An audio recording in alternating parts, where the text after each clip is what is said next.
Wolverhampton Wanderers 1, Brighton, Hove and Albion, or in Hove Albion I should say, 4. Another disastrous performance. And Brighton just, over the last couple of years, just seemed to have one on us. One of those teams that we really struggle against.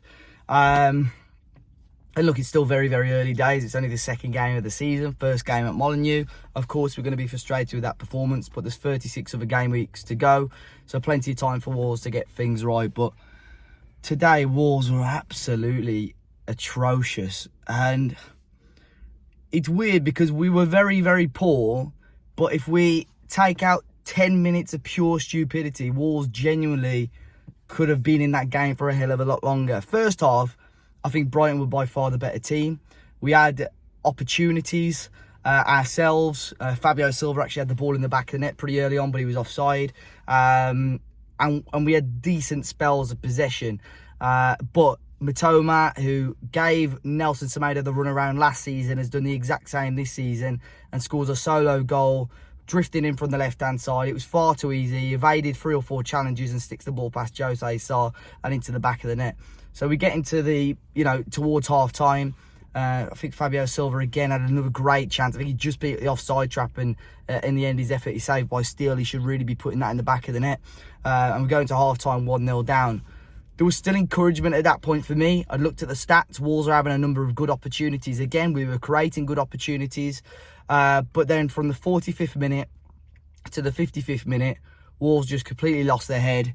And that's what's ultimately cost us the game. Kickoff, stupid kickoff really. We tried it off the kickoff when we conceded the first goal, playing it back I think to Lamina, who's trying to play a long ball up to whoever was the left winger, and we did the exact same thing here right after half time. We lose the ball off that and Brighton go down the other end and score. I think it's a pretty tame effort from Danny Welbeck, which was parried into the path of the left-sided player. I think it was Estupinian who scored the second goal for Brighton. And then after that, we just fell apart. Concentration was gone. Heads were lost. And Brighton ultimately, put another 2 past us. I think Solly March scored the final 2 and saw the game out. 4-0 up for them.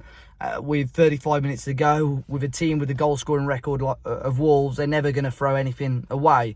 And that was really frustrating because, like I said, for spells in the first half, I think we were in the game. Ultimately, Brighton, who have looked fantastic under De Zerbi, were better. They Wolves got outfought, outplayed, out-tackled, outscored. We were woeful.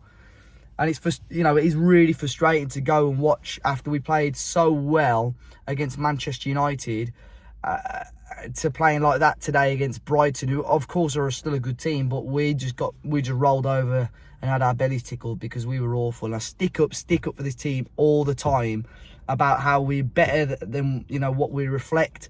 And I think there are certain spells where Wolves do show they've got that bit of quality, but it's just that final attempt. Hwang with a fantastic run, plays it into Ait-Nouri. Hwang probably should have shot himself, to be fair, but Ait-Nouri then takes the touch, loses the ball. Steele forced to make 1 or 2 decent stops. Like I said earlier, Fabio Silva should have scored in the first half. Pedro Neto picked up some fantastic positions, but for me, he should be on the left wing. I know he had some decent times against United, but for me, with the positions that he was taking up, he had so much room to whip it in with his left foot, and it just didn't happen.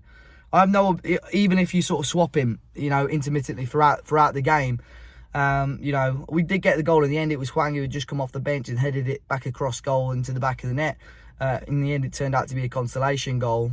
We could have easily added 1 or 2 others, and then just a moment of pure stupidity at the end from Matheus Nunes, already on a booking. Shoves over the Brighton player, then starts a little bit of a scuffle, and obviously Andy Maley, the referee, sent him off. Now, that is going to be a lesson, I think, for Wolves fans. I think Wolves players, I think Brighton will learn from it as well, because we've seen the last 2 games, the referees now are not scared to get the bookings out, whether they're taking too long on a throw-in or a free kick or goal kick, whether they kick the ball 10 yards to the wrong side when a free kick's about to be taken. Bookings are going to get given out. So you've got to avoid moments of stupidity like Matheus Nunes did. Yes, the game was gone and done, but now he's out for a big game against Everton next week. For me, Wolves have got to get points from that game. We really can't be going into the international break with 0 points on the board. But big game next week without Nunes. It'll be interesting to see who Gary O'Neill brings in. But they've really got to knuckle down on the training ground, because today's performance was not acceptable. Let's finish Wolves 1, Brighton 4. Let me know your thoughts, guys, in the comment section, and I'll catch you all very, very soon.